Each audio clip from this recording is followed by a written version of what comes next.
जैसे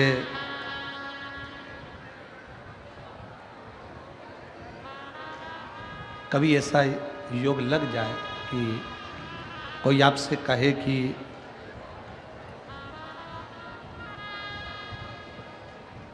आपके शरीर में बहुत भारी कोई रोग हो गया और बहुत बड़ा रोग है, बहुत रोग, और शरीर में बहुत बड़ा रोग हो गया हो और वो रोग समाप्त नहीं हो रहा, वो रोग समाप्ति की ओर जा ही नहीं रहा, रोग समाप्त हो ही नहीं रहा। तो एकांक्षी नारियल लीजिए, श्रीफल, नारियल देखा है सब लोगों ने? श्रीफल जो होता है, नारियल जो होता है, पानी पीने वाला नारियल नहीं, जो भगवान को चढ़ता है उस नारियल की बात। एकांक्षी नारियल, एकांक्षी नारियल से मतलब है कि नारियल में जो जटा होती है उस जटा के स्थान पर 3 नेत्र होते हैं। किसी किसी नारियल में 2 नेत्र होते हैं, किसी में 3 नेत्र होते हैं, किसी में 2 नेत्र होते हैं, किसी में 3 नेत्र होते हैं। तो 3 नेत्र वाला नहीं, 2 नेत्र वाला नहीं, कभी अगर मिल जाए, भूलवश तुम्हारे हाथ में आ जाए, एकांक्षी नारियल।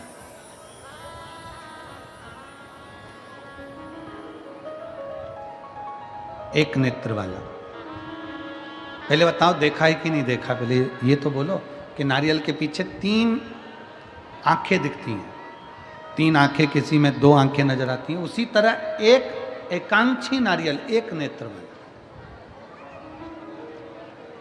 कभी अगर मौका लगे और अगर रोग बढ़ रहा है, घट नहीं रहा, तकलीफ बढ़ रही है, घट नहीं रही, सारे इलाज करवा लिए, सारी दवाइयाँ ले ली, सारी जांचें करवा ली, सारे डॉक्टरों को दिखा लिया, उसके बाद भी अगर आराम नहीं लग रहा है तो एकांक्षी नारियल। और उस एकांक्षी नारियल के साथ में 7 दुर्वा,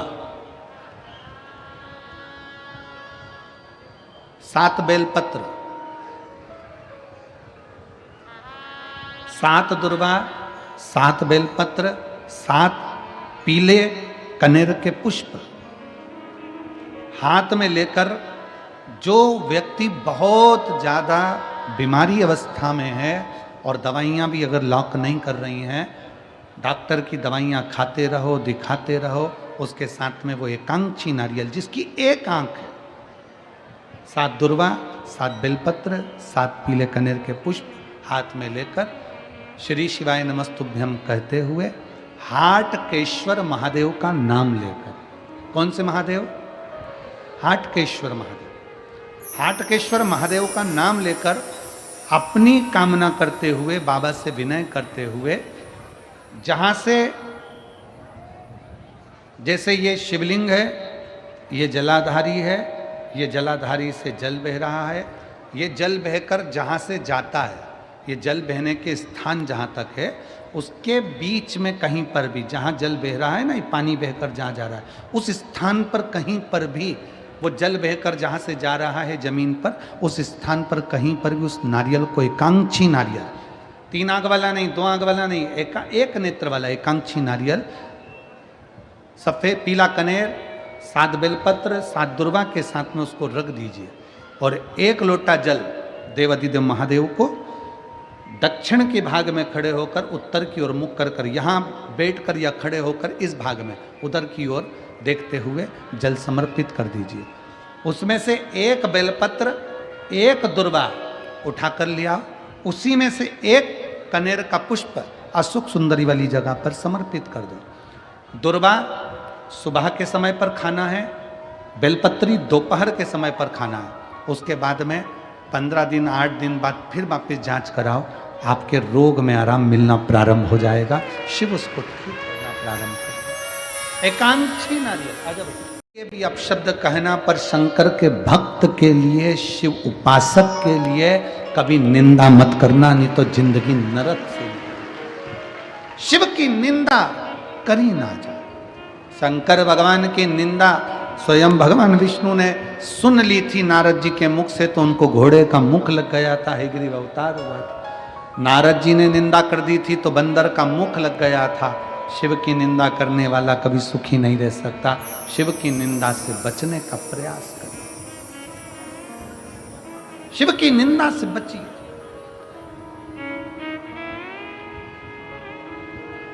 करो तो शंकर का भजन करो, करो तो शिव की आराधना करो। और अगर बाबा ने कृपा कर रखी है, तुम्हारा शरीर अच्छा है, तुम्हारा शरीर अच्छा चल रहा है, बाबा ने तुमको खूब अच्छा स्वस्थ रख रखा है, तो एक काम जरूर करो, एक लोटा जल भगवान शंकर के मंदिर में ले जाकर चढ़ाना प्रारंभ करो, जल समर्पित करना प्रारंभ करो। इस शरीर के द्वारा थोड़ा अच्छा करने का प्रयास करो, इस शरीर के द्वारा।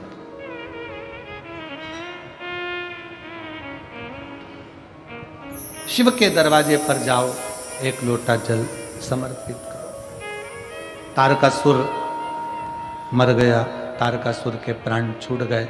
तारकासुर के 3 बेटे हैं, तारकाक्ष, विदुम्माली, कमलाक्षकी। 3 पुत्र हैं तारकासुर के, 3 पुत्र। और तीनों प्रबल हैं, तीनों प्रखर हैं। तीनों ने विचार किया, अगर हम देवताओं से बैर लेंगे तो हमें मरना पड़ेगा। अगर हम देवताओं से बैर लेंगे तो हमको मरना पड़ेगा। तो फिर करा क्या जाए? तीनों ने भगवान ब्रह्मा जी की तप साधना प्रारंभ करी, और ऐसी तप साधना करी। शिव महापुराण की कथा में हर जगह पर हमें सुनने को मिलता है कि पार्वती जी ने तप साधना करी, तुमरुकेश्वर ने, तुमरुका जी ने तप साधना करी।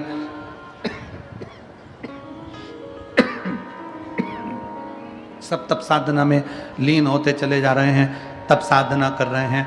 कली काल में तप साधना करने की जरूरत नहीं।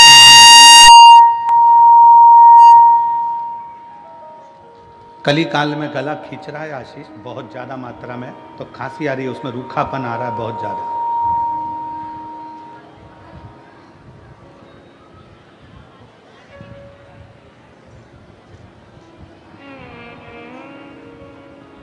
कली काल में तप साधना करने की जरूरत नहीं है। कली काल में केवल आप भगवान शंकर के मंदिर जाओ, एक लोटा जल। 12 तारीख से पहले जो इस वीडियो को लाइक करेगा उसके घर में लक्ष्मी का समर्पित करो। अपने बच्चों की भी आदत डाल दो कि शंकर के दरवाजे जाना है। बच्चों की भी आदत डाल। कितना सुंदर उमा संहिता में लिखा है कि अगर किसी के भाग्य की रेखा भी ब्रह्मा जी ने, देवताओं ने किसी के भाग्य की रेखा में भी अगर दुख लिख दिया, कितना भी दुख लिख दिया, और अगर उसने शंकर भगवान को एक लोटा जल चढ़ाना प्रारंभ कर दिया तो उसकी दुख की रेखा मिट ही जाती, उसकी तकलीफ की रेखा मिट जाती, उसकी कष्ट की रेखा समाप्त हो जाती।